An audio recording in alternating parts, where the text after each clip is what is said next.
everyone, and welcome to the first episode of Dangerussmort News. We're going to be focusing on horror news, horror toys, movies, film reviews. Everything horror related, everything and anything. Anything. Alright, our first order of business, the new Halloween movie coming out in 2018. Have you heard about this? I have heard about it. I actually saw the poster for it. Yeah, I don't know if it's a real poster, if it's fan made, but let's throw it up right there. Boop. Unfortunately, John Carpenter is not going to be directing this one. It's going to be David Gordon Green. It was written by David Gordon Green and our very own Kenny Powers. Danny McBride. Apparently he's a huge fan of the series, so I'm excited to see his take on it. Yeah, it seems a little against type, but sometimes things like that work out, so I'm very interested in seeing what Kenny Powers can pull off. Agreed. It is the 11th installment of the franchise, but it is not the 11th in the series, meaning in sequence, it's not. Okay, so it's going to be taking place. It's going to be a direct sequel to the 1978 original Halloween. But 40 years later, because this is the 40th anniversary. Okay. This year. It's a direct sequel, but 40 years later. So wouldn't that put it? It basically squashes every other Halloween from the other ones didn't exist until now. Okay. Correct. It's going to be distributed by Universal Pictures. Okay. That's good news. They have not distributed a Halloween movie since your favorite. 3? Yep. I just guessed. Since Halloween 3. Wow. The Witch. That's incredible. They gave up on it because of that movie. Yeah. They went in a different direction, and it didn't turn out. So they tried. It was supposed to be an anthology series and not necessarily a slasher series. It didn't work, so they brought Myers back in Halloween 4, which is my personal favorite of the series. It's the one with all the bloopers and the Dr. Loomis who can barely walk. Jumping over the barrels, and blowing up and all that other stuff. Halloween 4 was my favorite. I went off on a tangent. Well, I mean, the Halloween series is so great, how can't you talk about it? True. The best news is that after reading the script, Jamie Lee Curtis, not PJ Souls. Sorry. Jamie Lee Curtis has decided to reprise her role as Laurie Strode. 40 years later? 40 years later, she's coming back. John Carpenter, while not directing it, is going to be doing the soundtrack. The score? Yep. Yeah! So he's not directing, but he is on board. That's I'm a huge John Carpenter we know fan. that. We know that, folks. I got to see him in concert. He released an album, which I happen to have right here. John Carpenter Anthology. There was a special edition vinyl. I didn't get that one. I got the regular black vinyl. In the Mouth of Madness, Assault on Precinct 13, The Fog, Prince of Darkness, Santiago, also titled Vampires, Escape from New York, Halloween, Big Trouble in Little China, They Live, The Thing, Starman, Dark Star, and Christine. It was a fantastic album, and it was amazing to see him perform it live. Alright, what do you want to talk about? Alright, fans, we want to let you know right now that Monstermania 39 is coming March 9th through 11th. That's a weekend. Friday through Sunday. In Cherry Hill, New Jersey. My favorite horror convention on the East Coast. And this year they're bringing some heavy hitters. Heavy hitters. A lot of first-timers. We got Tim Curry, the original Pennywise, the Dancing Clown. Awesome. He was in Clue. He was in Frankenfurter, Rocky Horror Picture Show. Yes. And he was one of the bellhops in Home Alone 2. He was the boss. What was the boss? Yeah, he was Rob Schneider's boss. Yeah. Don't count your tips in public. Cedric. We have the previously mentioned John Carpenter. Yep. Will be there. I'm sure Mort will be doing something with that. Oh, you are actually. Yes. I'm going to get him to either autograph the vinyl or I bought a magazine with him on the cover. We have 5 kids from the 2017 version of It, including the chipmunk-cheeked Jeremy Ray Taylor, the little chubby kid. Oh, yeah. I think he's primed for a breakout. The masses like that kid. It's everyone except the Stranger Things kid, right? Yeah, yep. We have Richard Dreyfuss from Jaws and What About Bob? Baby Steps. Where the hell's What About Bob, too? Baby Steps to the Elevator. We have Randy Quaid. Cousin Eddie. Oh man, do you think he's going to be normal? I don't think he is normal. You know he went nuts, right? Randy Quaid has a theory that there are Hollywood star whackers. That's his words. Star whackers are going around killing off celebrities. and he thought him and his wife were targets, so he fled to Canada. He was once caught squatting in his foreclosed home. So he's basically his character from all of them, yeah. That's a good point. Yeah, that's a good point. All right, what else we got? Kathleen Turner, the voice of Jessica Rabbit from Who Framed Roger Rabbit, and the star of Serial Mom. Oh, Serial Mom's a fantastic movie. Tell us about it. It's about a suburban housewife who murders people. All right, that's cool. Yep. Also appearing will be Sean Astin, Mikey from the Goonies, and Rudy. He got one carry at the end of the game. He's also dating Winona Ryder in Stranger Things Season 2. Samwise Gamgee in Lord of the Rings. All right, who else is going to be there? Let me tell you who else is going to be there. We got Ali Sheedy from the John Hughes classics Breakfast Club and St. Elmo's Fire. Yes, Ali Sheedy was always my favorite. Yeah, the Outcast. All right. All right, we have 6 men who have portrayed Jason on film will be there. Which is all of them except one. I think the one guy's dead. Okay, well, yeah, so that would explain why they couldn't get him. Yeah. Kane Hodder. CJ Graham. Who is probably the most well-known, I would say, Kane Hodder is. And Steve Dash, who is the burlap sack version of Jason. Jason so yep, so you actually get one without the hockey mask as well. All right, what else we got? Also in costume will be Tony Todd from Candyman. Candyman, yes. That's going to be awesome. He was also a special guest judge on an episode of Halloween Wars on Food Network. Really? Little known fact. No kidding. Yep, that's that. You're only going to find that here, folks. Yeah, that was good. We have someone we really like, Sid Haig. Yes. Also in costume. Captain Spaulding. Yep. Which I met him before. We were there. There's a time that Bill Moseley gave us cookies. Yep. Bill Moseley hands out Oreos if you're in line to meet him. Sid Haig was there. We met him. He was awesome. Great guy. Bill Moseley was also there, who plays Otis in the movie. And we're standing in line at his table. There were maybe 4 or 5 people in front of us, but there was no one at the table. And we're just standing there waiting. And then all of a sudden this guy walks up behind us and he offers us Oreos out of his pack. And I look up and it's Bill Moseley. So he was just walking through his line eating Oreos and handing them out to people, which was weird. Bill Moseley is weird. He also is in a band. Yes. If you want to share that story. As Chop Top. From Texas Chainsaw Massacre 2, he plays Leatherface's brother. So in character as Chop Top, he made albums with Buckethead, which Buckethead is a musical maniac. There was a time in his career that he was putting out a new album every single day. True story. An entire album? Yep. Every day? Every day. We listened to it on the way home, and it was not good. Well, maybe not that it wasn't good, but unexpected. It was unexpected. It was almost like an alternate comedy type thing. Like a parody. Yeah.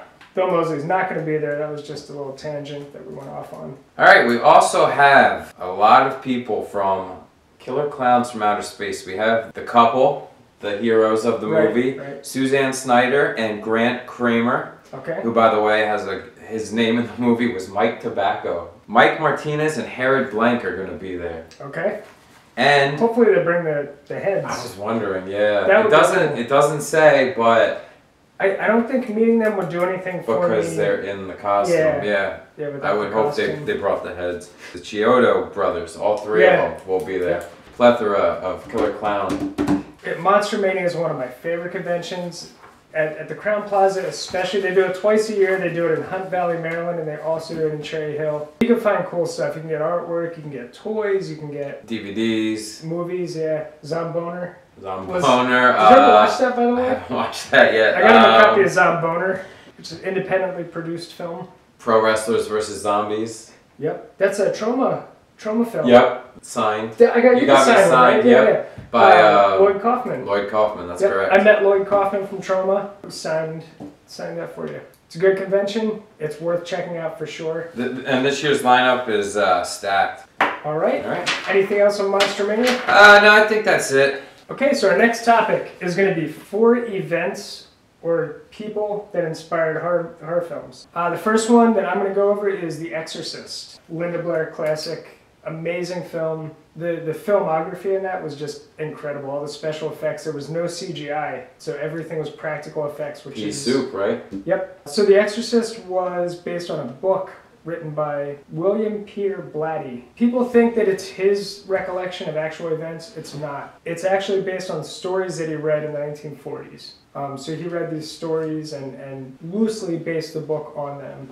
William read that the name was Roland Doe. The kid's actual name was Robert Mannheim. So I'm not sure how they... Yeah, it's not close. Yeah, I don't know. Guess was he drunk? So his aunt introduced him to the occult and witchcraft at a young age. Ouija boards, things like that, summoning spirits, trying to talk to him. The insane clown posse introduced me to the occult. And they still don't know what magnets do. His aunt passed away, and then crazy things started happening around the house. Things were moving, they heard noises, and then obviously the kid started acting weird. He was levitating, they say. He had things carved in his chest, he was making guttural noises. At that point, they brought him to a different house, and it kept happening, so they had priests come in. And the priest testified that he was levitating and doing all this crazy stuff, and he had the words evil carved into his body somewhere. At one point, he broke free of his shackles, or his restraints, and he stabbed one of the priests with a broken bed spring. He underwent his exorcisms at Georgetown University Hospital. So that's where they actually did it. It wasn't in a house as in The Exorcist. Looking back on it, doctors and scientists now believe that he was just a brat and maybe had a mental condition, that he was pulling tricks on people and pranks to try to get attention. Levitate? Yeah. I don't know. But people see things and they hear things. Yeah, it might not be there. So a lot of exorcisms and exorcism stories are now believed to be mental illness, like schizophrenia, bipolar, different things like that, multiple personalities. They're unexplained things, of course. People supposedly speaking Latin that had no former knowledge of Latin. There are stories of people speaking in voices that are so far in range that they couldn't possibly do it. But the common theory now is it's mental illness, or something like that. All right, your film. Right. Second film we're gonna take a look at is The Conjuring from a couple years back. Yep. This is based on the research of Ed and Lorraine Warren. They investigated the Perron family in Harrisville, Rhode Island in 1971. Now they were claimed to be cursed by, get this, Bathsheba Sherman. Now if Bathsheba isn't a witch's name or a cursed name, then I don't know what is, because I've never even heard of a name like that. There was reports of suicides, murders, 2 drownings, 4 people froze to death, and a 11-year-old girl was raped and murdered. Allegedly on this property. Bathsheba was accused of murdering a child she was taking care of by sticking a needle in its head. Wow. Now, the parents were reported to be awoken at night by stinging pains and finding small holes about the size of a needlehead, the same way the child was killed. And rather than move, they stayed because they thought they were meant to experience these horrors. And what were they quoted as saying? Listen to this. This is good. This is what they were quoted as. I hear that question most every day. I think we were supposed to have this experience and share it with the world. The Conjuring had the doll Annabelle in it. Right. Okay? There's a movie called Annabelle. Was it the Annabelle doll, or was it the actual, like the Raggedy Ann doll that was Annabelle? Annabelle, that you've seen in the movie, wasn't that. She was a Raggedy Ann doll. The Annabelle movie has nothing to do with The Conjuring, but Annabelle was in The Conjuring. I think it was a Raggedy Ann doll. Okay. So anyway, so now we fast forward. It's 2018. The current owners of this property are saying all of this are lies. It's all myths and nonsense. They said they've been badgered by fans since the movie came out. They've even put up a 1-hour video on YouTube debunking everything that's been said. All right, our third film is my personal favorite of all time. Gigli with Jennifer Lopez. Oh, there he is. There he is. It's Freddy Krueger. It's Nightmare on Elm Street, folks. So Wes Craven actually based it on articles that he read in the LA Times. A series of 5 articles in the 1980s about Laotian refugees dying in their sleep. I actually have these 5 articles. I found the actual articles and I put them on our website, dangerussmort.com. Yeah, so these Laotian refugees were just dying in their sleep out of nowhere. They wouldn't sleep. They would talk about these terrifying nightmares that they had and that they would die from sleeping. The paper never correlated the 5 stories. So there were 5 stories from 5 different people, and they never isolated incidents. And they never They well, never 5 stories, but they never tied them together. So they never said like, oh, this is an epidemic. It's just 5 strange things that happened, and they were so close together in time. It was like 1981 to 1983. These 5 articles were put out, and it was oddly specific to Laotian refugees. The 3rd time that it happened, there was a 21-year-old Laotian. He was the son of a physician, and they kept telling him, you need sleep, you must sleep. And he said, no, you don't understand. I've had nightmares before, but this is different. So they started giving him sleeping pills, and they assumed that he was taking them. After 6 or 7 days of not sleeping, he finally passed out watching TV, just fell asleep. His parents were happy, they were thrilled, they were relieved. They carried him up to bed. The middle of the night, they were woken up to screaming and crashing, and they went into his room and found him dead. Under his pillow were all the sleeping pills that they thought he was taking. So he was just stashing them and not taking them. And in his closet, they found a Mr. Coffee machine with hot coffee in it. So he was constantly drinking coffee to stay awake. He was that terrified of falling asleep. Yep. The strange thing was he did an autopsy, and the cause of death was not determined. It was not a heart attack, and he was a 21-year-old healthy guy that just died. Obviously, Wes Craven put a different spin on it, putting a creature to the killings. And then as the series went on, he developed the backstory for Freddy and everything else. All right, what you got? Holy shit. Our 4th and final film. Well, let me tell you what, it's going to be our 4th, 5th, and 6th final films, because this one is so notorious. It was the inspiration for 3 separate films. All right, what do you got? Let me tell you the films, and let me see if you can guess who it is. Psycho, Silence of the Lambs, and the Texas Chainsaw Massacre. All right, I actually do know this one. You do know. So the 3 films and countless other horror tropes. Like there are a lot of this happens. Basically the slasher film. So. The man is Ed Gein. The Butcher of Plainfield. Gein, that's right, he is. Yeah. This guy was so disgusting, so dastardly. He made soup bowls out of the skulls of the bodies. You knew that? Yeah. He made furniture. He made chairs out of skin. Lampshades. Boom, right there. He made lampshades. What's that sound like? Sounds like Silence of the Lambs to me. Sounds like the inspiration to me. Buffalo Bill. Yep. It puts the lotion on its skin. Yep, or else it gets the hose again. On the walls of his rundown farmhouse, there was mounted, preserved faces. Wow. Yeah, it's pretty twisted. Yeah. I mean, think about that in a horror movie sense, it's pretty weird, but this happened in real life. There's a real dude putting like faces up on his wall. That's pretty weird. I actually saw some of the crime scene photos from his house. There are pictures of the inside of his house in the Museum of Death in Hollywood. Let me close from the victim's skin, and here we go with Psycho. He was obsessed with his mother. She passed away from a stroke, and after that happened, he started digging up old women from his local cemetery. Very strange. Ed Gein only confessed to 2 murders, and he said all the rest of the bodies he dug up out of all At that point, does it really matter? Like, I don't know, does it or doesn't it? Maybe it does, because listen, he wasn't arrested, he wasn't put to death, he was put in a mental institute in the Central State Hospital in Wisconsin until he died from cancer in the awesome year of 1984. Alright folks, up next we're going to take a look at a trailer for a movie that's coming up later this year. Now, neither one of us have seen this trailer yet, so you're going to be seeing what we see as we see it. Alright, what movie is it? And the movie is Slenderman, one of the internet's based on the creepypasta. Yeah. Okay, here we go.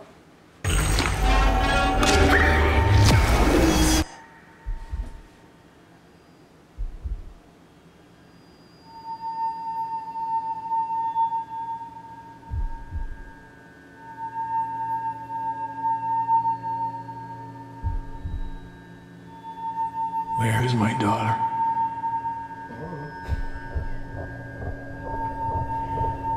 People don't just disappear. Yeah. Is this Taken 4?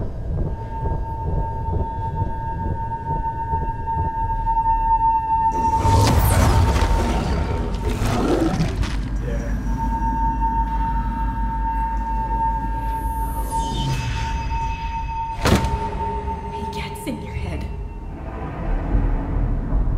Like a virus.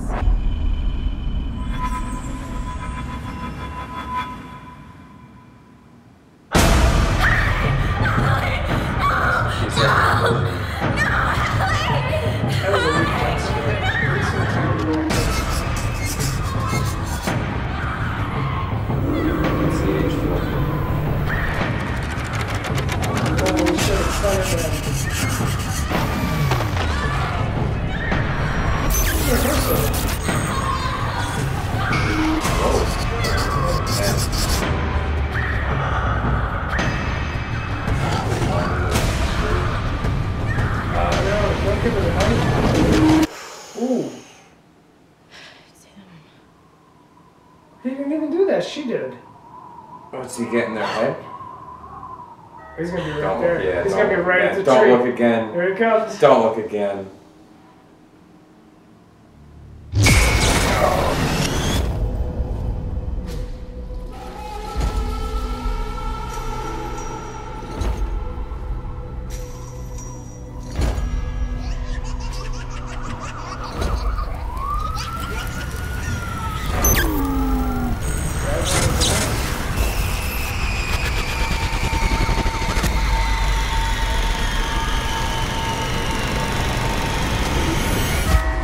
If you were a cop, would you stop to pick her up? I mean, I guess you got it. You might want to Yeah. contain her, handcuff her. Hey, So that was Slenderman the trailer. I'm not thrilled about that. It seems to be like the basic jump scares and trying to be a psychological thriller based on a bunch of fan-written horror stuff. watching that for the first time, explain to me what that movie is about. I don't know. I couldn't even tell you. I think we saw Slenderman himself twice. Maybe. Once from a distance. Was he in the tub? No, he wasn't in the tub. What was I don't that think hair? So. That was her That's hair. a girl? Yeah. She didn't like haircuts, I guess. Oh, okay. I don't know. I don't like it. I couldn't tell you what that movie's about. I couldn't tell you what Slenderman is based on that trailer. The big hook, the big ending was just a girl with a dirty mouth in the field. And holding something. She was holding something. She's holding something, yeah. And there's a baby crying. Slender baby. That- I'm not That drawn did to not, no, it did not excite me. it. No. So a movie trailer is traditionally the best parts of a movie. That's, I didn't want to say it, but It's- yeah, if that's... they normally piece together like the Yeah. scariest stuff and the best parts of the movie. So I hope that's not the best parts. All right. I guess it's my turn to take over a segment. It's your now. turn. It's Mort's segment, and you're gonna like this one. So I picked one of my all-time favorite toys. I actually just got this for Christmas. Straight from Mort's treasure trove. Check this out. It is the 1989 Matchbox Freddy Krueger pull string.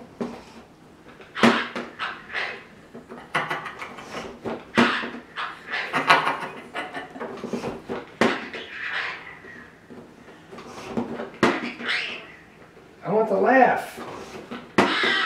There we go. There it is. You want it, you got it, Mort.